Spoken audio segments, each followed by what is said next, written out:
ध्यान के मेरे व्यक्तिगत अनुभव। जैसे जैसे हमारे ध्यान की यात्रा चलती है, हायर फोर्सेस हमारी सहायता करती हैं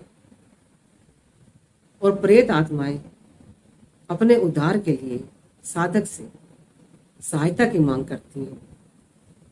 श्री हनुमान दास पोदार जी के जीवन में इस प्रकार की घटनाएं कई बार हुई।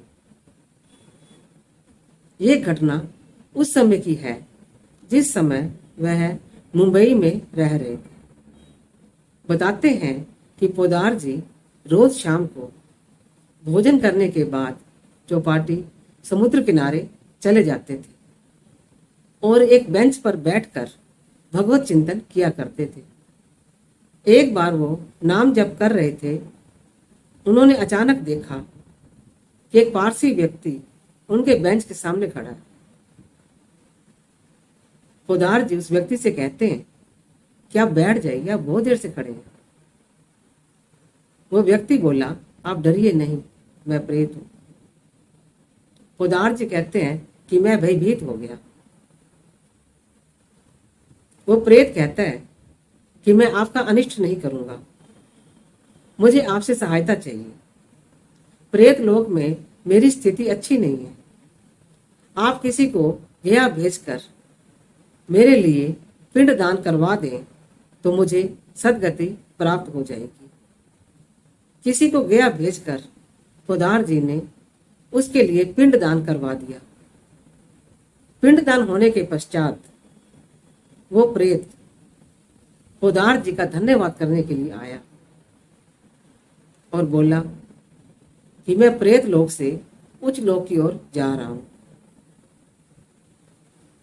ज्ञानी मस्कीन जी ने भी अपनी कई कथाओं में भूत प्रेत का जिक्र किया है। अधिकांश लोगों का मत है कि भूत प्रेत नहीं होते। हम बचपन से सुनते आ रहे हैं कि शिव जी की बारात में भूत प्रेत भी थे। किसी की एक आंख है तो किसी की दो आंखें हैं, किसी का एक हाथ है तो किसी के दो हाथ हैं, सभी के शरीर खून से चुपड़े हुए हैं। शिव जी की बारात का भजन हम आज भी सुनते हैं तो मन प्रसन्न हो जाता है। हनुमान चालीसा में तुलसीदास जी ने लिखा है, भूत पिशाच निकट नहीं आवे, महावीर जब नाम सुनावे। मैं आपको अपना एक अनुभव सुनाती हूँ।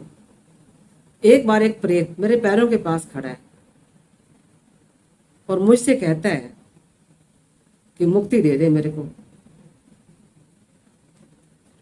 मैंने कहा, मैं तेरे को मुक्ति तो नहीं दे सकती, तुम ऐसा करो, सत्संग भवन के आसपास रहा करो। वो कहता है कि सत्संग भवन के पास जाने का भी मन नहीं होता, मेरा मन तो यहाँ होता है जहाँ जुआ खेला जाता हो, जहाँ शराब पी जाती हो, जहाँ मांस का सेवन होता हो।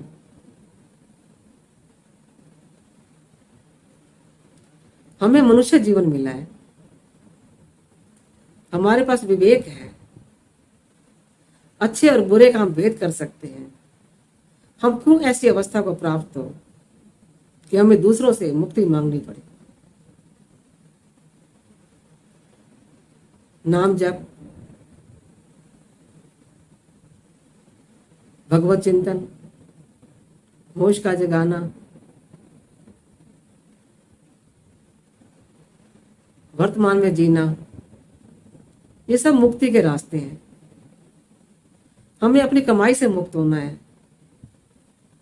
नानक नाम जहाज है, चढ़े सो उतरे पार। उस जहाज पे हम तब चढ़ सकते हैं जब हम परमात्मा का सिमरन करें। हमारे पास समय है, हम परमात्मा का सिमरन करें। परमात्मा ने हमें अवसर दिया है, इस अवसर को मत गंवाइए। खुश रहिए, स्वस्थ रहिए।